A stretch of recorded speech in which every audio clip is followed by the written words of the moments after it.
Donc, avant de remettre le couvert à valve, j'enlève les excédents de scellant à l'aide, ce que j'ai trouvé de mieux. C'est une curette d'hygiéniste dentaire, gracieuseté de Mélanie, au centre dentaire des Laurentides. Ce qui est bien avec ça, c'est que on peut aller chercher les petits recoins, contrairement à un tournevis ou autre instrument du genre, parce que sans dire que c'est fait pour ça, disons que c'est parfaitement adapté pour ça. En faisant bien attention de ne pas en laisser tomber à l'intérieur.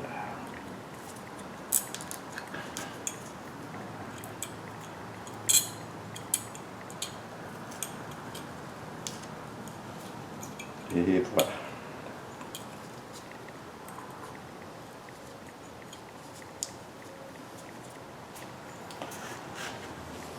Ensuite,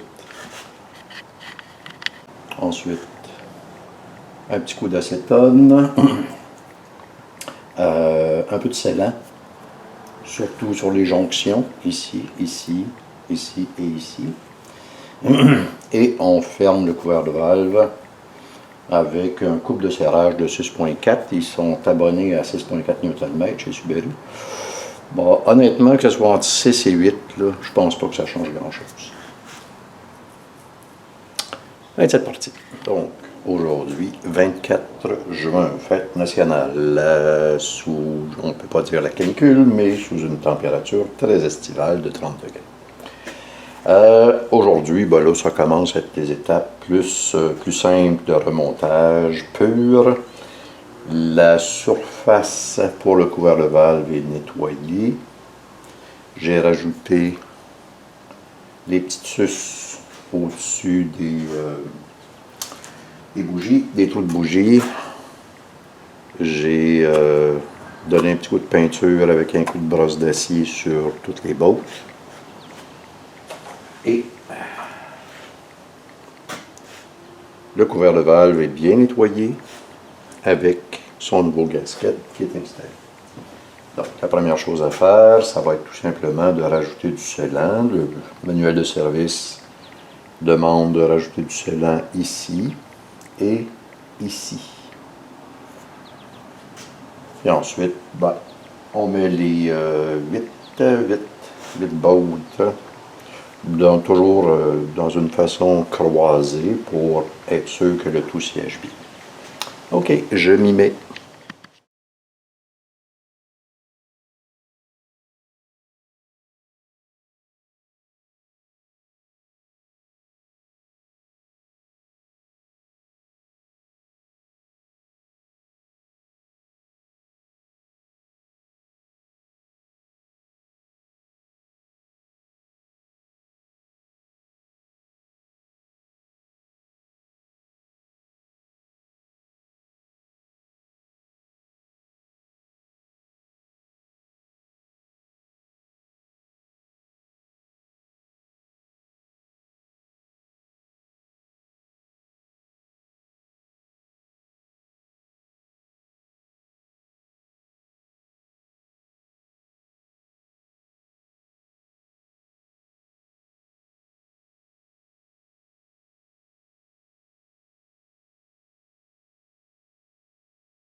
La mise en place des injecteurs avec des nouveaux O-rings.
pour la réinstallation.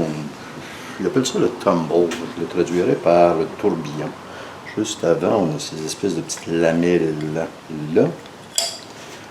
Et ça va comme ceci. Donc, est-ce qu'on peut se tromper? Supposons que je l'installe comme ceci. Ici, je vais essayer de pointer. Oups, on est pas mal là. Très mal là.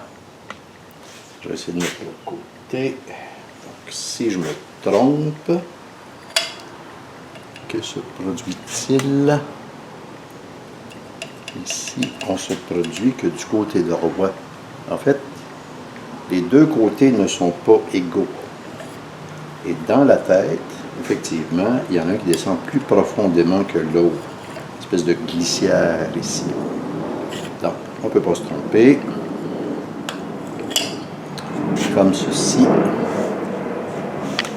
Autre question, lorsque vient le temps de mettre la fameuse unité de tourbillon, est-ce que je peux me tromper? Donc, si j'essaie de le mettre comme ceci, désolé, mais mes trous n'arrivent pas. Donc, j'ai pas le choix. Est-ce que je peux me tromper de sens? Non, parce qu'il y a 3 bottes. Donc, les 3 bottes doivent arriver vis-à-vis des trous.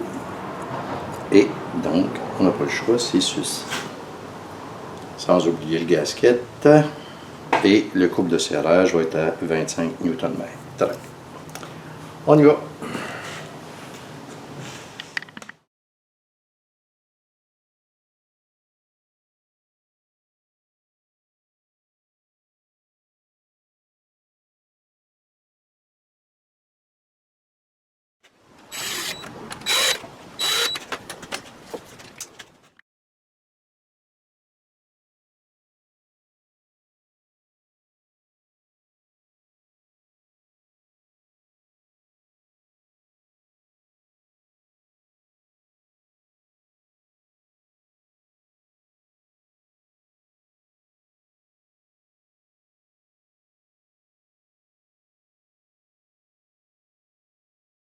Donc, normalement, c'est là qu'on voit si le mécano-amateur est un amateur ou s'il est capable de faire une job qui a de la vie.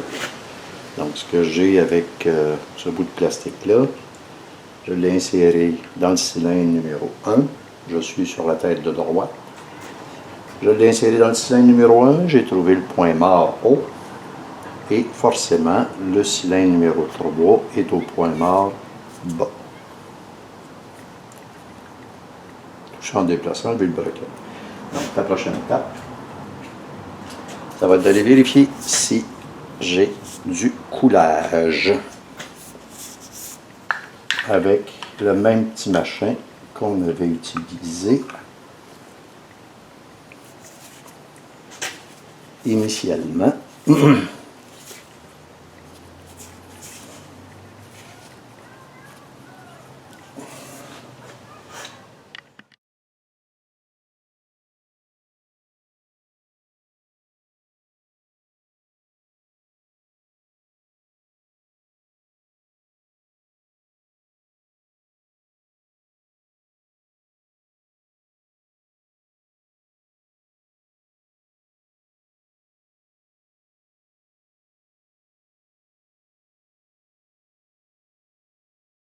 Donc, d'après ceci, là, j'entends de l'air qui sort. Je ne m'attendais pas nécessairement à des miracles tout de suite parce que là, les rings ne sont pas siégés encore. Donc, comme les rings ne sont pas siégés, en tout cas, une chose est certaine, les deux valeurs, les deux premiers cylindres c'est égal. J'applique 50 livres, je récolte 40 livres. Donc, j'applique une pression de 50, je récolte du 40, c'est homogène.